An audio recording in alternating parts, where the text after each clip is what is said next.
Welcome to Budget Friendly Nutrition. Today we're cooking up artichokes. I used to feel intimidated by this ingredient, so today I'm going to show you a couple recipes that help me fall in love with this spiky vegetable. I'll show you my method for removing the choke and explain how to eat it from the petals to the heart. All of the ingredients we're working with today can be purchased using CalFresh. Let's begin with a steamed method. To add some flavor into our water, I'm going to add a couple bay leaves, some peppercorns, some chopped garlic,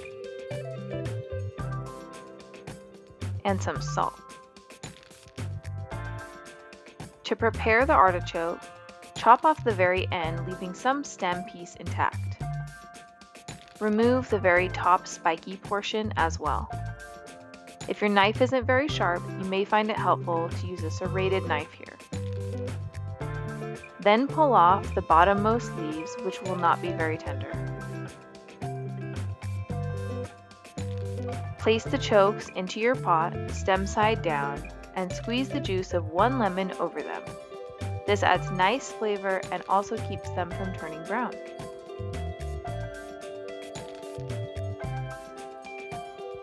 Pour water into the pan enough to cover about halfway up the artichokes. Cover the pot, bring to a boil, then down to a simmer. Meanwhile, you can make a dipping sauce. I like to melt butter, add some chopped garlic, salt, and lemon juice for a little tang. Cook this on the stovetop for a few minutes on low until the garlic is aromatic but not too browned, otherwise it will become bitter. Pour the garlic butter into a serving dish and check on your artichokes, which may take around 30 minutes or so. You'll know the artichokes are done steaming when you can slip a knife right into the base.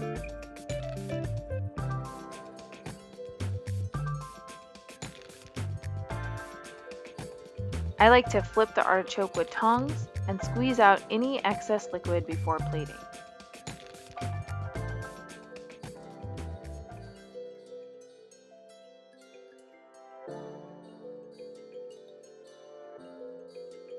The next method is oven roasted.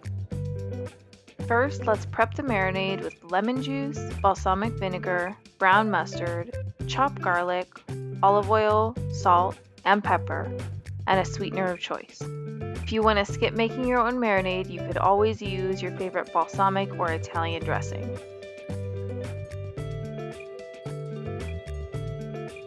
You'll see that I'm going to slowly stream in the olive oil while whisking. This helps the mixture emulsify, which is just a fancy way of saying that the mixture blends consistently without separating. This just helps ensure that each artichoke gets dressed with the same amount of each ingredient.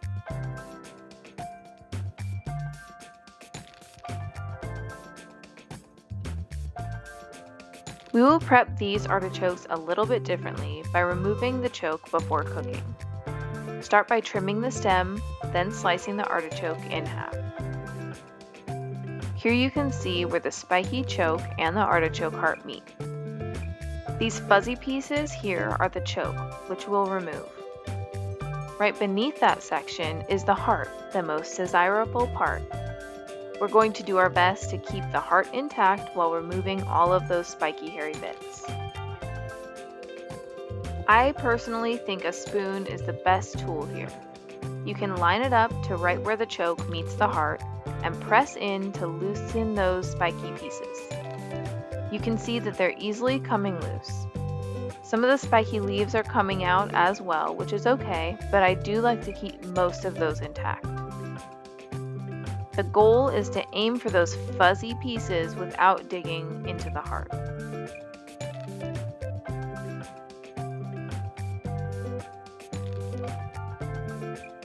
This is how you want it to look.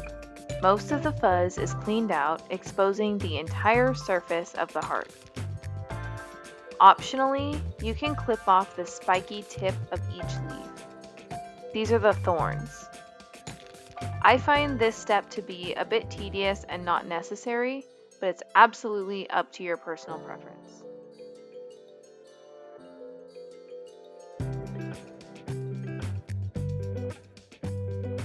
To get the most flavor out of this recipe, you'll want to do your best to get this marinade into each layer of the artichoke.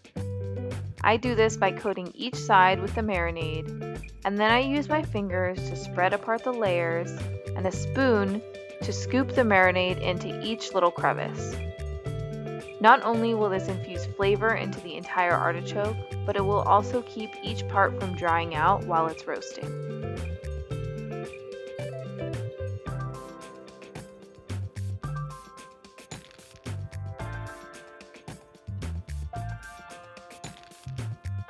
Once all of your artichokes are well coated, place them on a sheet tray and put them into a 425-degree preheated oven. You can see that once they're roasted, the outer leaves have crisped up a bit, yet the underside is tender and caramelized from that marinade. Similar to the other method, you'll know that these are done when you can easily slip a knife in and out of the base. Now we've learned to cook and prep an artichoke, but how do you eat one of these things? I'll show you.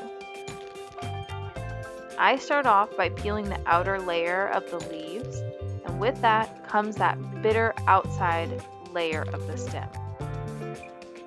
Then I pull off a fresh leaf, and you can see that there's a small tender bit which can be bit off.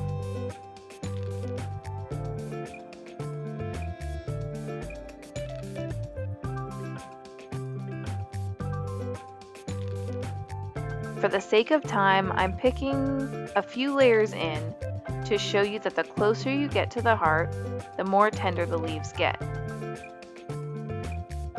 Now, even just a few layers in, the leaves have a much larger, tender portion to them. This is clear as you bite into it. You'll see that the texture is softer and there's just more edible substance to it. As I continue peeling back the layers of leaves, you can see that we're going to reach these smaller leaves that have sharp tops. You can eat these, but you want to eat the tender base of these and discard the top sharp portion. And finally, we've reached the heart. Now, I hope you don't make the mistake that I first did by biting into the whole piece, choke and all. And I really hope you don't make the mistake my mom first made by thinking that this part was completely inedible and throwing it out.